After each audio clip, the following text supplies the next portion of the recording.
Apa yang parti saya sedang lakukan sekarang ialah menilai sama ada saya berada dalam kedudukan terbaik untuk memimpin kita dalam pilihan raya umum akan datang. Saya telah mendengar jawapannya dan saya menerima jawapan itu dengan hati yang terbuka. Kejatuhan itu berlaku selepas tekanan hebat dalam parti sendiri. Selepas kekalahan pilihan raya, kejatuhan sokongan awam dan ketakutan sebenar terhadap kemarahan reformasi UK pimpinan Nigel Farage. Dan disitulah ucapan Donald Trump, Presiden Amerika Syarikat, menjadi sangat penting dalam berita. Sebelum peletakan jawatan itu, Trump sudah meramalkan bahawa Starmer akan berundur dan berkata bahawa beliau telah gagal teruk dalam dua perkara utama, iaitu immigration dan tenaga, dengan penekanan kepada penerokaan minyak di Laut Utara. Beberapa jam kemudian, Starmer muncul di Downing Street. Beliau mengakui bahawa partinya sendiri sudah mula bertanya sama ada beliau masih orang yang tepat untuk memimpin Parti Buruh sehingga pilihan raya umum akan datang. Beliau telah memaklumkan kepada Raja Charles III mengenai keputusan itu dan membuka jalan untuk pertukaran kepimpinan. Kerajaan yang naik berkuasa dengan janji kestabilan kini menjadi satu lagi bab dalam krisis politik Britain. Apa yang menyebabkan Starmer jatuh begitu cepat? Kenapa? Trump secara khusus menyebut imigresen dan tenaga sebagai tanda-tanda kegagalan. Bagaimana Parti Buruh cuba menukar wajah kuasa tanpa mengembalikan keputusan kepada rakyat? Saya akan ceritakan semuanya kepada anda sebentar lagi. Jika anda suka kandungan yang terus terang dan tidak berbelit-belit seperti ini, pertimbangkan untuk melanggan kerana di sini ada video seperti ini setiap hari. Starmer membuat pengumuman di luar nombor 10 Downing Street di London, di pusat kuasa British. Dia menyatakan dia akan meletakkan jawatan sebagai pemimpin Parti Buruh dan akan kekal di jawatan itu sehingga pengganti dipilih. Cuba menggambarkan pemergiannya sebagai satu peralihan yang teratur. Tetapi hakikat politik itu adalah pahit baginya. Kurang daripada 2 tahun selepas mengambil alih kerajaan dengan kemenangan besar, Perdana Menteri sudah tidak lagi mempunyai kekuatan yang cukup dalam kalangan ahli parlimen partinya sendiri untuk teruskan. Kehilangan sokongan itu bukan berpunca daripada satu insiden sahaja. Starmer telah lama mengumpul kekalahan, kritikan dan kehilangan otoriti. Parti Buruh turut terjejas dengan keputusan itu dan keputusan yang buruk dalam pilihan raya tempatan. Trump masuk ke dalam situasi ini sebelum kejatuhan itu benar-benar berlaku. Dalam hantaran di Truth Social, Presiden Amerika Syarikat menyatakan bahawa Keir Starmer akan meletakkan jawatan sebagai Perdana Menteri United Kingdom. Ayat itu menjadi sejenis cap politik pada saat Starmer cuba untuk terus bertahan.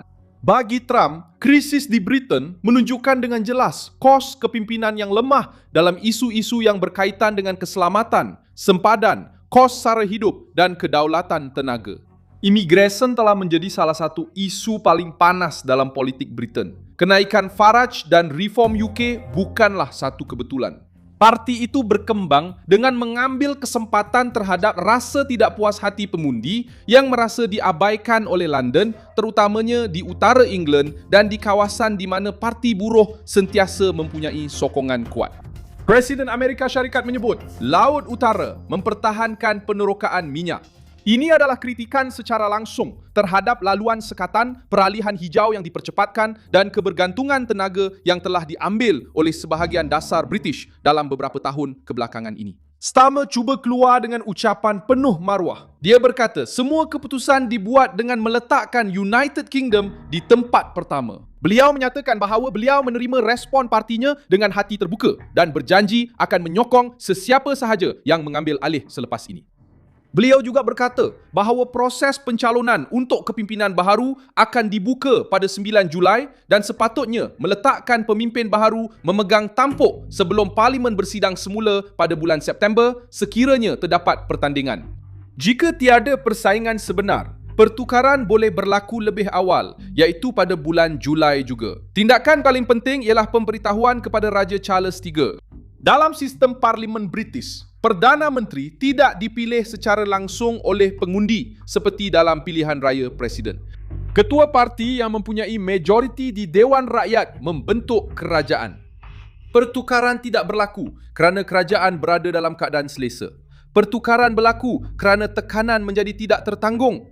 Starmer berjanji untuk membawa kestabilan, tetapi akhirnya memberikan lebih banyak ketidakstabilan kepada sistem politik yang telah menyaksikan beberapa Perdana Menteri jatuh dalam beberapa tahun kebelakangan ini.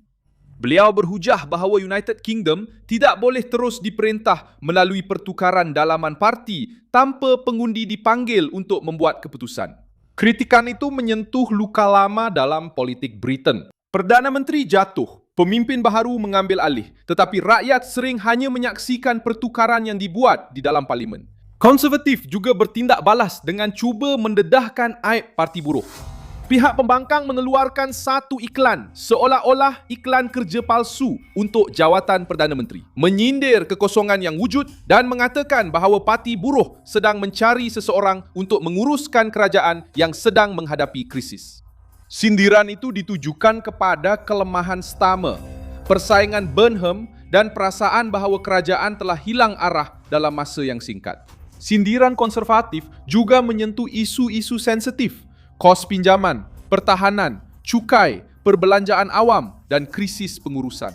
Walaupun konservatif masih menanggung keletihan dari tahun-tahun sebelumnya, peletakan jawatan Starmer memberi mereka peluang untuk bertindak balas. Hujah yang digunakan ialah parti buruh, berjanji untuk menunjukkan kecekapan, tetapi akhirnya membawa kekacauan politik. Kesatuan Eropah juga terkesan oleh krisis ini. Selepas pengumuman peletakan jawatan, Brussels mula menilai semula pelaksanaan sidang kemuncak dengan United Kingdom yang dijadualkan pada bulan Julai. Hubungan antara United Kingdom dan Kesatuan Eropah merupakan salah satu bidang di mana Starmer cuba menunjukkan usaha membina semula diplomatik.